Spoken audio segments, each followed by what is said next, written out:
Hi ma'am. Hi. നമസ്കാരം. നമസ്കാരം. Okay, അപ്പോൾ പുതിയ മൂവിയൊക്കെ ആയിട്ട് ഈ ഡിസംബറിലൊക്കെ ഒരു എന്താ പറയുക, ഒരു ഇൻട്രൊഡക്ഷൻ പോലെ അല്ലേ? Kind of. Actually film industry തന്നെ എത്ര വർഷമായി? ലൈക്ക് ഓൺ ആൻഡ് ഓഫ് ആണ്. ഞാൻ ഇതിനു മുന്നേ ഒരു 4 തമിഴ് മൂവി ചെയ്തിട്ടുണ്ട്.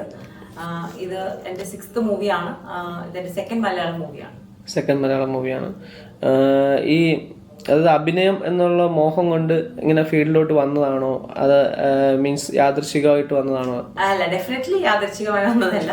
ചെറുപ്പം തൊട്ട് തന്നെ എനിക്ക് ആക്ട് ചെയ്യണം എന്ന് തന്നെയായിരുന്നു ആഗ്രഹം. ആക്ടർ ആണെന്നാണ്. ഓക്കെ. എന്റെ ഡാഡ് ഒരു ഫിലിം ഡയറക്ടർ ആയിരുന്നു.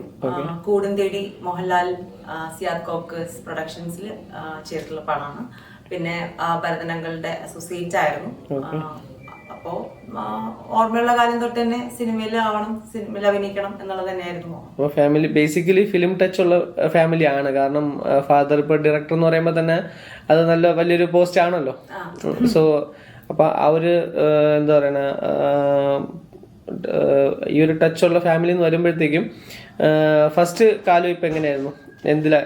ഏതിലോട്ടാണ്? ഞാൻ മോഡലിംഗ് ചെയ്യുമായിരുന്നു. ഇപ്പൊ ചെന്നൈയിലായിരുന്നു. ആ സമയത്ത് മലയാളം ട്രാഫിക്കിന്റെ തമിഴില് ഒരു ചെറിയ റോള് ചെയ്തായിരുന്നു. ചെന്നൈയിൽ ഒരു നാൾ എന്ന് പറഞ്ഞിട്ട് അവിടെ നിന്നാണ് ഈ ജേർണി സ്റ്റാർട്ടായത്. ഓക്കെ. അപ്പോൾ അങ്ങനെ സ്റ്റാർട്ടിങ് തമിഴിൽ നിന്നാണ്. മലയാളി ആണെങ്കിലും തമിഴിലാണ് സ്റ്റാർട്ടിങ് കിട്ടിയത്. അതെ അതെ. ഓക്കെ. പിന്നെ ഈ നമ്മുടെ ജീവൻ മൂവിയെ കുറിച്ച് എന്താണ് പറയാനുള്ളത്?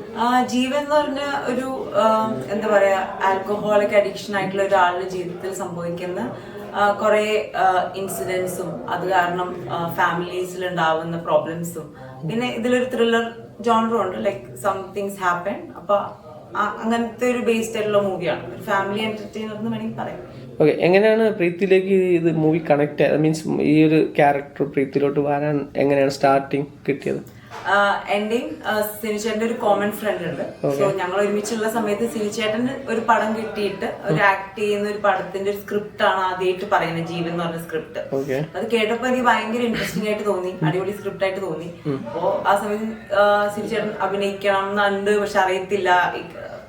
അപ്പൊ ഞാൻ പറഞ്ഞായിരുന്നു ഇത് നല്ല റോളാണ്. ബിക്കോസ് ആസ് സിരിച്ചേട്ടൻ ഒരു ഫേമസ് DOP ആണ്. ചേട്ടൻ ആദ്യമായിട്ട് ആക്ട് ചെയ്യുന്ന മൂവി. അപ്പൊ അതിൽ ഇത്രയും പെർഫോമൻസ് ഓറിയന്റഡ് ആയിട്ടുള്ള ഒരു സാധനം ചേട്ടൻ കിട്ടിയത് ഭയങ്കര അടിപൊളിയായിട്ട് തോന്നി. പിന്നെ ഒരു 6 months കഴിഞ്ഞിട്ട് ചേട്ടൻ ഇതുപോലെ ഒരു കായൽ എന്ന് പറഞ്ഞൊരു ക്യാരക്ടർ ഉണ്ട്, വൈഫിന്റെ ക്യാരക്ടറാണ്, ചെയ്യാൻ പറ്റുമെന്ന് ചോദിച്ചു. അങ്ങനെയാണ് ഇതിലേക്ക് വരുന്നത്. അപ്പൊ പ്രീതിയുടെ ക്യാരക്ടറിന്റെ നെയിമാണ് കായൽ അല്ലേ? കായൽ. ഓക്കെ. ഈ ക്യാരക്ടറിനെ പറ്റി കേട്ടപ്പോൾ ആദ്യം തോന്നിയത് എന്തായിരുന്നു?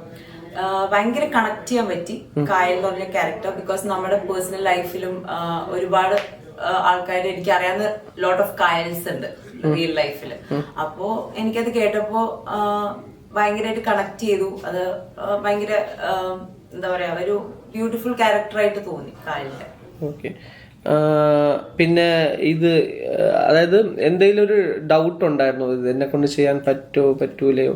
ഇല്ല, അങ്ങനെയൊന്നും ഉണ്ടായിരുന്നില്ല. ബിക്കോസ് എനിക്ക് കായലിന്റെ ക്യാരക്ടർ കേട്ടപ്പോ തന്നെ കണക്ട് ചെയ്യായിരുന്നു. അപ്പോ ഈ ഒരു ക്യാരക്ടർ എനിക്ക് ചെയ്യാൻ പറ്റുമോ, അങ്ങനെയൊന്നും ഒരു ഡൗട്ട് ഉണ്ടായിരുന്നു. ചെയ്യാൻ പറ്റും തന്നെയാ തോന്നി. 100% നമുക്ക് എന്താ പറയുക, ഈ ക്യാരക്ടർ ചെയ്ത് ഫലിപ്പിക്കാൻ പറ്റും എന്നൊരു കോൺഫിഡൻസ് ലെവൽ ഉണ്ടായിരുന്നു. ബിക്കോസ് ഞാൻ പറഞ്ഞില്ല, ഞാൻ പേഴ്സണലി എനിക്ക് ലോട്ട് ഓഫ് കായൽസിനെ അറിയാം. അപ്പൊ ഞാൻ ഇമോഷണലി ഓൾറെഡി കണക്റ്റഡ് ആയിട്ടുള്ള ഒരു ക്യാരക്ടറാണ് കായൽ. അപ്പൊ അതുകൊണ്ട് തന്നെ എനിക്കത് അങ്ങനെ അത്രയും ഒരു ഡിഫിക്കൽട്ട് ആയിട്ടുള്ള ഒരു ജേർണി ആയിരുന്നില്ല to get in to character already. അപ്പോൾ നമ്മുടെ നായകൻ എന്ന് പറഞ്ഞ DOP ആണ്. അപ്പം മുൻപരിചയമുള്ള ഒരു ആർട്ടിസ്റ്റ് അല്ല. അപ്പോൾ പുള്ളിക്കാരന്റെ കൂടെ ഉണ്ടായിരുന്ന ആ ഒരു കോംബോ സീൻസ് ഒക്കെ എങ്ങനെയാണ്? മീൻസ് എന്ന് വെച്ചാൽ എക്സ്പീരിയൻസ് അല്ലാത്ത ഒരു ഫ്രഷസ് ബിഗിനർ സ്റ്റേജിൽ നിൽക്കുന്ന ഒരാളോടുള്ള ആ ഒരു അഭിനയിക്കുന്ന സമയത്തുണ്ടായിരുന്ന ഒരു എന്തായിരുന്നു, ഒന്ന് പങ്കുവയ്ക്കാമോ?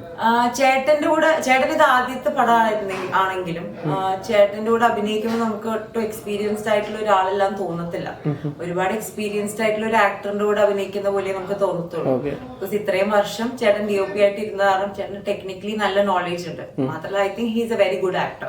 അത് അഭിനയിക്കുന്ന സമയത്ത് ഒരിക്കലും എനിക്ക് അങ്ങനെ ഒരു പുതിയ ആക്ടറാണ് അങ്ങനെയൊന്നുമല്ല. ചേട്ടനാണ് ആക്ച്വലി നമുക്ക് കുറെ കൂടി ഇൻപുട്ട് തരിക, ലൈക്ക് കൂടുതൽ like how to act in front of camera. Because നമ്മൾ അഭിനയിക്കുമ്പോൾ ക്യാമറയ്ക്ക് വേണ്ടി അഭിനയിക്കും അങ്ങനെയല്ലല്ലോ, ക്യാരക്ടർ ചെയ്യാന്നുള്ളതാണ്. വാട്ട് ഡയറക്ടർ സീസ് അത് നമ്മൾ ക്യാരക്ടർ ചെയ്യാന്നുള്ളതാണ്. പക്ഷെ സിനിച്ചേട്ടൻ കൂടുതൽ ലൈറ്റിങ്ങിനെ പറ്റിയും അങ്ങനെ കുറച്ച് ടെക്നിക്കൽ ടേംസ് ഉണ്ടല്ലോ, അതൊക്കെ ഇങ്ങനെ പറഞ്ഞു തരുമായിരുന്നു. ഒരു DOP ആയതുകൊണ്ട് ഫ്രെയിം വെക്കുമ്പോൾ അത് എവിടെ നിന്നാൽ ഏത് ആംഗിളിലെന്നുള്ളത് പുള്ളിക്ക് സജഷൻ പറഞ്ഞുതരാം. അതെ അതെ, കൂടെയുള്ള ആർട്ടിസ്റ്റും കൂടിയാണ്. പ്ലസ് നമുക്ക് ഫേവറായിട്ട് എങ്ങനെ ക്യാമറയ്ക്ക് ഫേസ് ചെയ്യണമെന്ന് പറഞ്ഞുതരാൻ പറ്റി.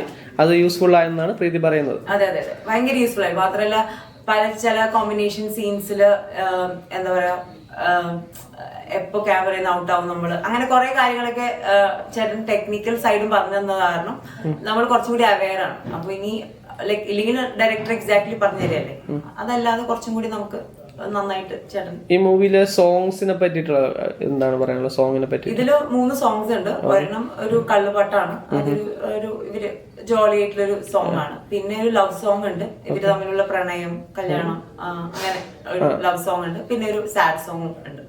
അങ്ങനെ 3 ടൈപ്പ് ഓഫ് സോങ്സ് ആണ്. സോങ്സ് ഒക്കെ നല്ല നല്ല കേൾക്കാൻ നല്ല സുഖമുള്ള.